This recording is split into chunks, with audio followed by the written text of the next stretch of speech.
और ये बताने के बाद इस पर हम लोग 2 सवाल और करेंगे जो आपके परीक्षा में रिटन में आएगा कि धारा मापी की सुग्राहिता किसे कहते हैं, वोल्ट मीटर की सुग्राहिता किसे कहते हैं। तो ये थ्योरी ही नहीं पूछेगा, इस पर न्यूमेरिकल रहेगा। आगे समझ में? तो हम लोग पहले वो भी कर ले तो ये इसका पूरा काम फिनिश हो जाएगा। तो देखिए अभी हमने पढ़ा कि जो गैल्वानोमीटर है वह धारा के परिमाण व दिशा को नापने के साथ साथ किसी भी सर्किट में धारा बह रही है या नहीं बोले वैसे भी डिटेक्ट करता है।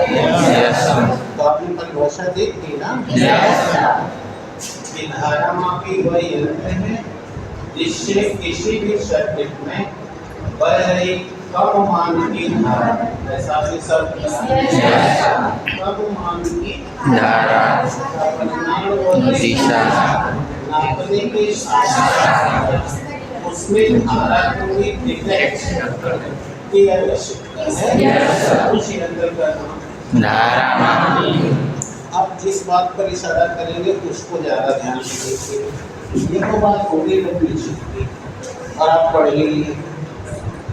अब आप देखेंगे कि जो आपका गैल्वानोमीटर होता है उस गैल्वानोमीटर के अंदर जो प्रतिरोध होता है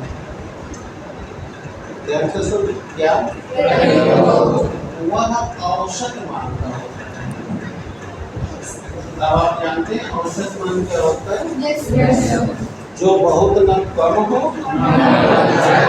न बहुत ज्यादा। जैसे आप कपड़े की दुकान पे गए तो आपको शर्ट दिखाया तो उसने पहले शर्ट दिखाई तो वो शर्ट आप बोला कि इसका 2000 दाम है।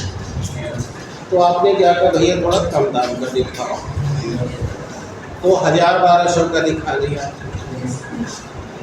अगर आपकी क्षमता उतनी की है तो ठीक है, नहीं है तो क्या कहेंगे भैया थोड़ा कम दाम की दिखाओ। तो 1000 के नीचे 500, 400, 300 का दिखा दिया।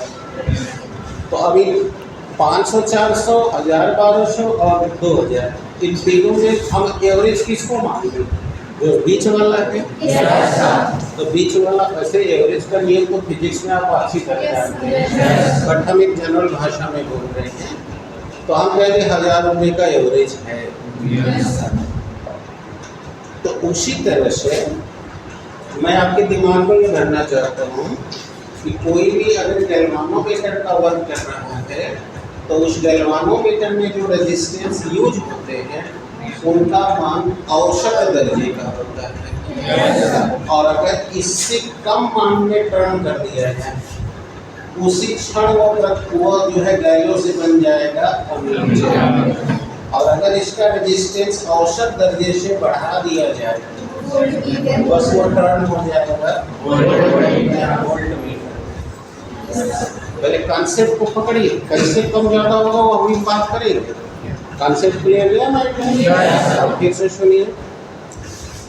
कोई भी गैल्वानोमीटर में जो लगा रेजिस्टेंस है वो एवरेज वैल्यू का होता है। तो अगर हम उसके एवरेज वैल्यू को भी और लो कर दें, लो मतलब कम, समझ में आ गई? तब क्या हो जाएगा? वो अमीटर में टर्न हो जाएगा। क्लियर हो रहा है आपको? और अगर उसमें एवरेज जो रेजिस्टेंस है उसको आप और बढ़ा दीजिए, मतलब उच्च कर दीजिए। क्लियर हो गया? तो वो आपका गैल्वानोमीटर उसी क्षण टर्न हो जाएगा वोल्टमीटर। ये प्रिंसिपल तब एग्जामिनर पूछ रहा है भाई बहन कि बेटा गैल्वानोमीटर को अमीटर में कैसे बनाओगी? तो हम कहेंगे कि सर गैल्वानोमीटर में जो लगा प्रतिरोध है वो औसत दर्जे का होता है, मतलब औसत मान का होता है। अगर उसके मान से भी हम कम कर दें तो हमारा गैल्वानोमीटर अमीटर की तरह वर्क करने लगेगा, अमीटर में टर्न हो जाएगा। और अगर सर हम उसके प्रतिरोध को उच्च कर दें तो सर हमारा गैल्वानोमीटर कन्वर्ट हो जाएगा। अब वो बोलेगा कि बेटा कैसे कम करना चाहते हो, तो आपको पढ़ाया हुआ रेजिस्टेंस का कॉन्सेप्ट आना चाहिए। आपको बताया गया था कि किसी भी रेजिस्टेंस को अगर कम करना है तो समांतर क्रम में हम प्रतिरोध जोड़ दें कम हो जाए। आपको श्रेणी क्रम समांतर क्रम नहीं पढ़े? अगर किसी परिपथ का प्रतिरोध घटाना होता है समांतर क्रम में जोड़ देते हैं। समांतर क्रम में जोड़ते ही प्रतिरोध घट जाता है। और अगर प्रतिरोध बढ़ाना है तो श्रेणी क्रम में जोड़ देते हैं। अब हम पूरा उत्तर की ओर बढ़ रहे हैं, तो बोलो अब आपके दिमाग में आ गया होगा कि अगर हम औसत मान से भी कम करके उसको अमीटर में टर्न करना चाहते हैं तो कोई तो जुगाड़ बनाना होगा ना। कौन सा जुगाड़? अब सवाल ये है कि समांतर क्रम में कितने प्रतिरोध का जोड़ दें, तो उसके लिए अभी हम कॉन्सेप्ट को खोल के दिखा देते हैं। लेकिन अभी आप उत्तर में जान लो बहुत ही कम मान का, क्या बहुत ही कम मान का प्रतिरोधी तार जोड़ेंगे। और बहुत ही कम मान के प्रतिरोधी तार को जानते हो क्या कहते हैं? शंट। क्या बोलते हैं? शंट।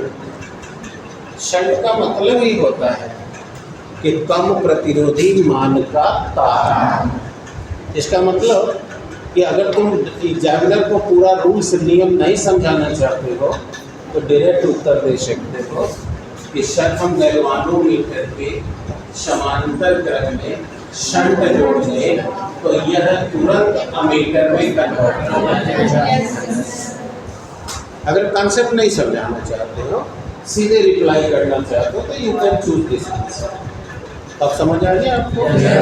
अगर कोई पूछे कि बेटा धारा मापी को अमीटर में कैसे टर्न करोगे, बता दो। सर हम उस धारा मापी के समांतर क्रम में शंट जोड़ दें तो ये संयोजन होते ही वो धारा मापी से अब तुमसे वो वाइवा पूछ सकता है या सेटिस्फाई हुआ तो आगे जाएगा। क्या पूछ सकता है? बेटा शंट क्या होता है?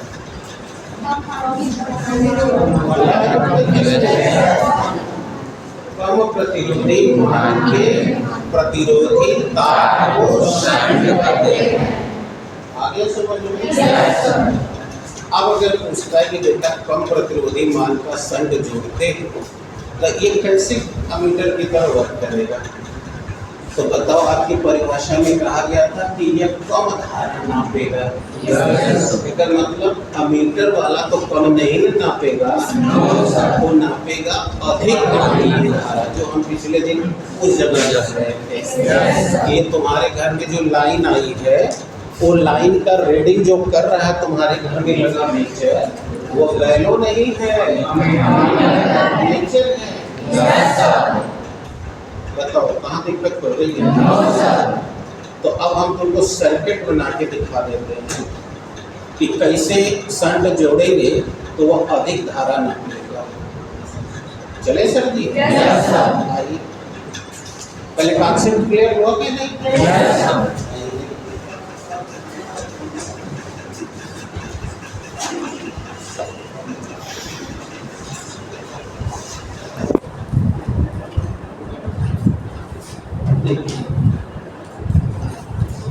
अभी अभी गैलो पढ़े हो, आपने क्या बोला? ये बोला गैलो में सर्किट में दिखाए गए वो डी लिखा रहता है। यहाँ आपने देखा था 2 स्क्रू लगे हुए थे, एक स्क्रू पर प्लस था, ये गैलो ना। I want to turn in ammeter. बोलो मैं अमीटर में बदलना चाहता हूँ। क्या पढ़ के आ रहे हो कि शंट ले लीजिए और समांतर क्रम में ऐसा ही कहे हो ना। आपस में ये वैल्यू है तो इसमें रेजिस्टेंस ऑलरेडी लगा है, क्योंकि पहले मैंने तुमको ये बताया मीडियम यानी औसत दर्जे का प्रतिरोध लगा है। और हम मान ले रहे हैं कि उस प्रतिरोध का नाम G है, ताकि तुम लोग को फिर से नया संकेत न बनाना पड़ेगा। G मतलब औसत दर्जे का प्रतिरोध। नहीं समझ में आया? कितने लोग क्लियर हो गए? पक्का? अब हमने क्या कहा था? हमने कहा था कि बेटा शंट जोड़, कहाँ जोड़ते? समांतर। बोलो ये शंट लिख दिया। अब मान लो कि इसका प्रतिरोधी मान S है, और अब देखो ये निकाल लो सर्किट को, और अब इस सर्किट को जोड़ दो जिस सर्किट में तुम अमीटर के रूप में इसे यूज करना चाहते हो। तो ये हो गया शेल, ये हो गई कुंडली। ओके, अब बताओ, अब तुम्हारी भाषा में या जो अभी प्रिंसिपल पढ़ लिए हो उसके अनुसार अब ये पूरा कॉम्बिनेशन क्या हो सकता है? अब मैंने कहा था कि गैलो नापता है कम धारा, आई नापेगा कैसे नाप देगा? आई। अच्छा एक चीज आपको और बता दे, क्योंकि आप लोग को कंपटीशन में बैठना है तो आप या परीक्षा में बैठेंगे तो अगर कोई दो वायर कर दे आपको जोड़ने के लिए, 2 4 3 4 2 कि इसको श्रेणी में जोड़ दीजिए या समांतर में जोड़ दीजिए, तो आप इसका कुल प्रतिरोध बताइए कैसे निकालेंगे? तो आप जरा सा मेरा बात समझिएगा, अच्छे से समझिएगा, ताकि आप बिना हल किए अगर ऑप्शन में वो चीज़ मिले तो कट से टिक लगा दीजिए, आप लोग की आपस में जैसे देखिए, याद रखिए बता रहा हूँ अपने लाभ के लिए बता रहा हूँ, या हमको समझाना। जैसे हमको मान लीजिए 2 प्रतिरोधी तार मिला था, R1 है 20 ओम का और R2 है 30 ओम का, और अब इसको कह रहा है कि समांतर क्रम में जोड़ा गया है। किस क्रम में? तो आपको मैं बता दूं कि जब आप 2 प्रतिरोध समांतर क्रम में जोड़ेंगे तो आपको पता ही है कि उसका कुल प्रतिरोध ऐसे निकलेगा।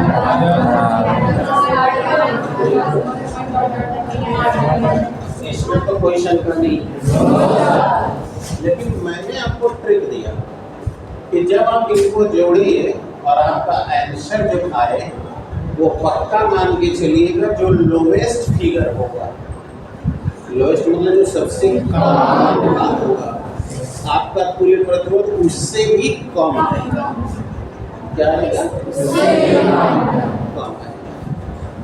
अब चाहे तो आप यहाँ देख सकते 1/20 1/30 बोलिए 60 बोलिए 9/7, अरे सॉरी 8/7, या गलत हो गया है? बोलिए आ रहा है नहीं आ रहा? मैं जानबूझ के किया कि देखे कौन बोल रहा है कौन नहीं, इसीलिए कर दिया था जानबूझ के। मैं देखना चाह रहा था कितने अट्रैक्शन से पढ़ रहे। तो ये हो गया 20 × 60 30 × 60, बोलिए 5/6 1/2।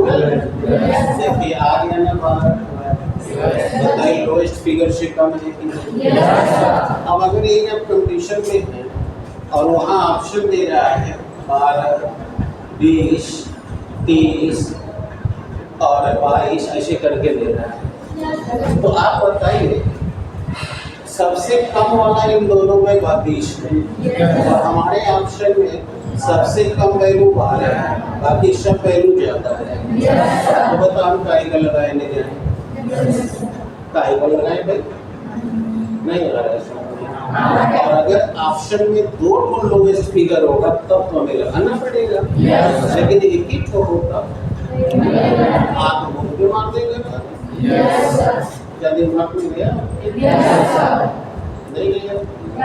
अब आप मुझे समझाइए, अगर हम कोई भी चीज का प्रतिरोध कम कर देंगे, पहले दिमाग में रखें प्रतिरोध करता क्या है? धारा के मार्ग में रुकावट। अब अगर हम प्रतिरोध को कम करने में कामयाब हो जाए तो धारा ज्यादा जाएगी कि नहीं? अब बताइए वो मीटर में बदल गया कि नहीं? नहीं, अब आप बताइए, हमें कुछ नहीं कहना। बोले बदला कि नहीं बदला? किसे बदल गया? तो अगर ये सुनिए, अब माइंड करिएगा, अगर हमने इसमें शंट जोड़ा था, क्या जोड़ा था? बोले शंट की क्या परिभाषा दी गई थी? बस ठीक, चलिए अब आप जानते हैं ना। तो अगर ये नियम कहता है कि अगर दो प्रतिरोधी तार को आप समांतर में जोड़ोगे तो तुल्य प्रतिरोध सबसे कम वाले से भी कम आएगा, सबसे कम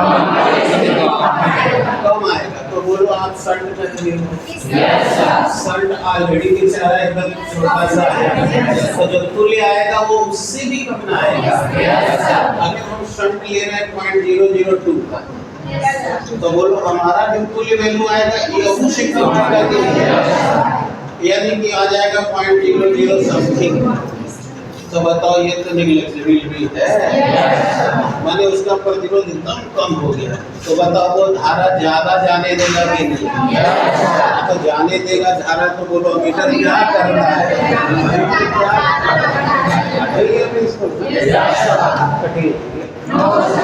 तो अगर ये तुमको याद रहेगा ना तो फाइवा में श्यामल की बोलती स्मार्ट पर बंद कर दोगे। क्योंकि अगर वो पूछ दिया कि बताओ बेटा शंट लगा दोगे तो क्या हो जाएगा, तो सीधे सुना दो कि सर अगर हम दो या दो से अधिक प्रतिरोधी तार समांतर क्रम में जोड़ते हैं तो उसका तुल्य जो सबसे कम मान का है उससे भी कम आता है। तो सर हमने यहाँ शंट लगा रखा है, अतः जो तुल्य आएगा वो शंट से भी कम आएगा। अतः सर धारा में रुकावट बहुत कम डालेगा, तो ज्यादा धारा को पास कर देगा, अब तो सर मीटर अधिक मान की धारा नापता है, इसलिए ये पूरा जुगाड़ तंत्र। अब बताओ कितने लोग समझ गए? कैसे हमने डील किया? क्लियर हो गया? अब चलो सूत्र दे दे, जिस सूत्र पर तुम सवाल लगा सको। चलेंगे? बताओ यही सर्किट रहेगी। बताओ ये पूंजी हमने ऑन कर दिया, अगर इससे आई करंट आ गई तो ये तो समझिएगा जंक्शन तक आई है, क्योंकि समांतर क्रम में धारा बढ़ जाती है। अगर गैलों में करंट आईजी गई तो फिर आपके फर्स्ट वर्ष शंट में आई माइनस शाबाश, बोला पहुंच गई। अब ये धारा नाप दिया कि नहीं नाप दिया? और तो ये मीटर की तरह किया कि नहीं किया? अभी मैंने दिया है। तो अब चलो हल किया है। अब तुम समांतर का प्रिंसिपल लगाओ। तो तुम बच्चे लोग पढ़े हो कि समांतर क्रम में धारा भिन्न जाती है, लेकिन सीलों का भी समान होता है। आप बता दो जितना भी विभवांतर गैलों पे आएगा शंट पे भी आएगा, पक्का? अच्छा चलो, ये रहे VG, ये रहे VS। बोले VG, ध्यान रखना भौजाई नहीं बोलेंगे। हाँ चले बेटा, तो ये देख लो, याद कर लो इनको, ये गैलों की भौजी है, समझ में आ गया? तो बोलो क्या हुआ? VG बराबर अब ओम्स लॉ को बोला I into R, तो बोलो कितनी, कितना इसका रेजिस्टेंस? Capital G। ये पढ़ाते हैं, बोले मान लो उसका प्रतिरोध कर क्यों मान लें? क्योंकि हम लोग को अभी बताया गया कि गैलों में औसत दर्जे का प्रतिरोध होता है, तो मानना पड़ेगा ना। अब M1 को ये कितनी गई? I माइनस I, और इसका रेजिस्टेंस बोल दिया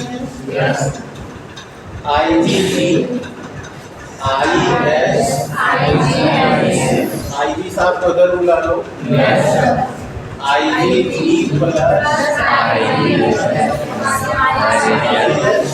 IG का आपको कॉमन मिला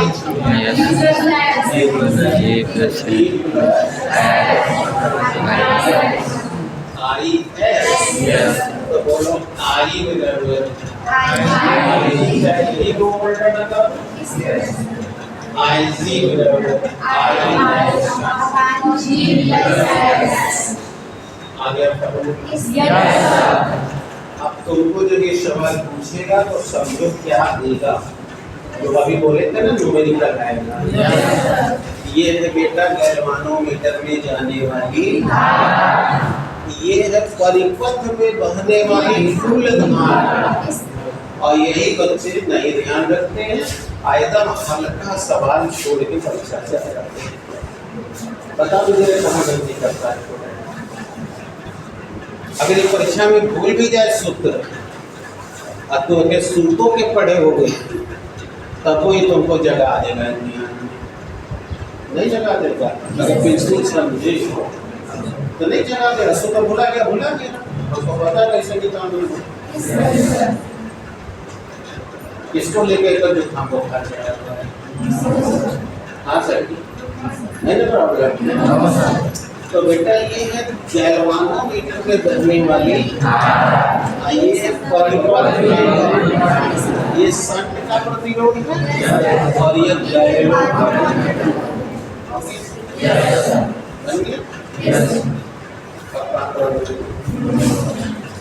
उतारना भी जल्दी उतारो।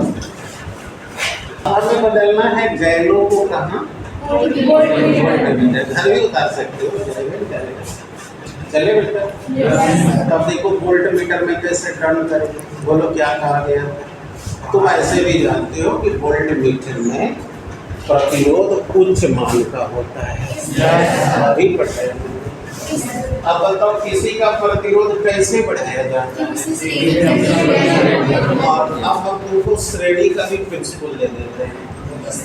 जैसे अगर दो प्रतिरोधी या दो से ज्यादा प्रतिरोधी तार अगर समांतर में जोड़ रहे हो तो उसका तुल्य प्रतिरोध सबसे कम वाले से भी कम आएगा, लेकिन जब श्रेणी तो जो सबसे ज्यादा आप सही उससे भी ज्यादा आएगा। तो याद रख लीजिए। तो बोलिए हम 30 सबसे मैक्सिमम लिए, तो आप तो समझिएगा 50 आएगा, क्योंकि R बराबर R1 तो देखिए है कि नहीं प्रमाण में। अब आप समझ जाइए कि अगर गैलो को बदलना है काम करेंगे वो भी उच्च मान का जोड़ दो, ओहू से ढेर प्रतिरोध आ जाएगा और ऐसा होते ही बन जाएगा वो अभी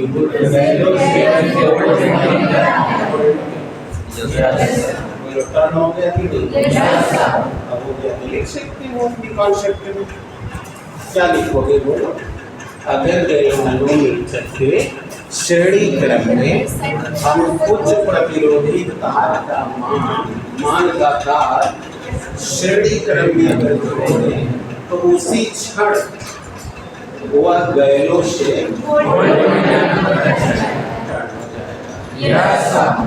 हो जाए। चलिए हो जाए, बिठा देंगे।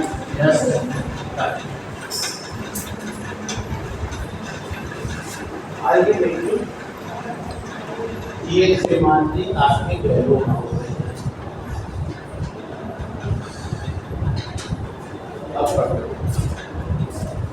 आपने हमें सिखाया कि गैल्वानोमीटर में लगा रेजिस्टेंस कैपिटल G है और इसके श्रेणी में आप कह रहे हो कि आप एक उच्च प्रतिरोध का तार जोड़ दीजिए। आपको हमने जोड़ दिया आर प्रतिरोधी तार का। अब बताओ, अब यहाँ से लेके यहाँ तक की टोटल व्यवस्था को हमें क्या कहना चाहिए बताइए।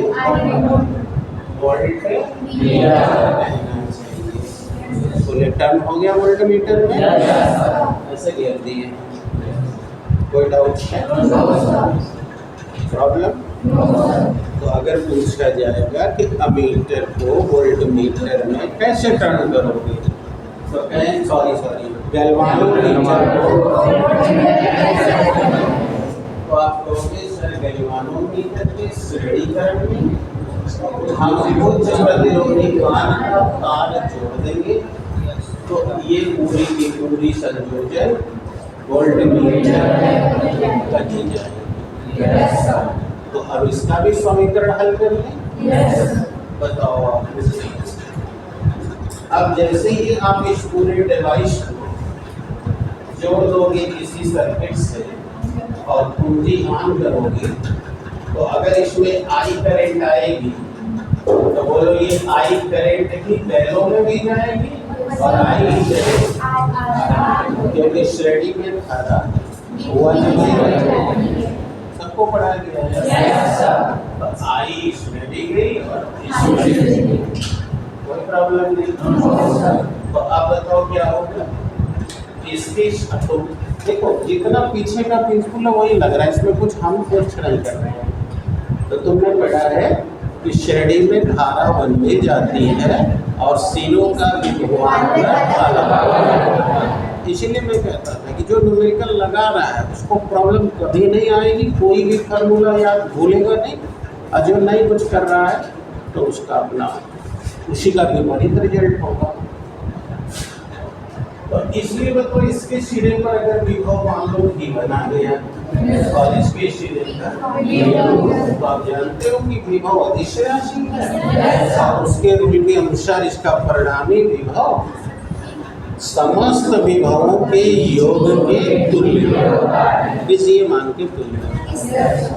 आप बताओ कोई काम लो, तो समस्त विभव का ये सर्वे बताएगा कितना वोल्ट से है, तो अब इसका सूत्र बना लेते हैं।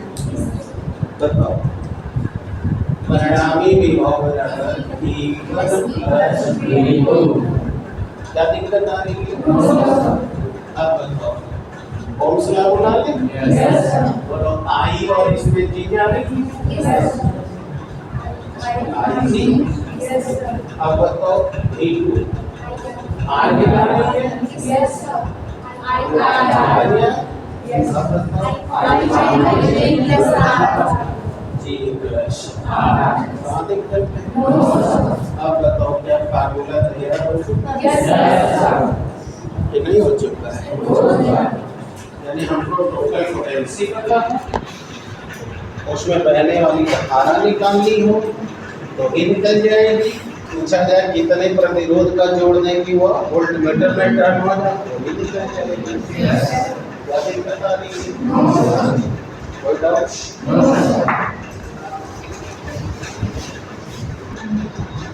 तो अब हमने ये काम ही निपटा लिया। अब आपको बता दो धारा मापी की शुद्धता किससे है?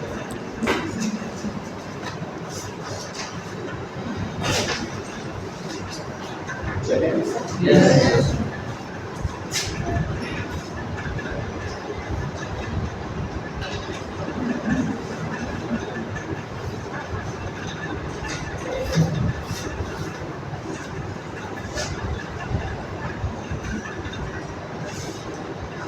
देखो अंग्रेजी शब्द बड़ा इसका फायदा कर देगा डेफिनेशन में।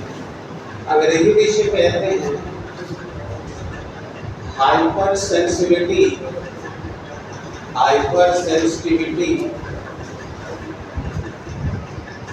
Of galvanometer.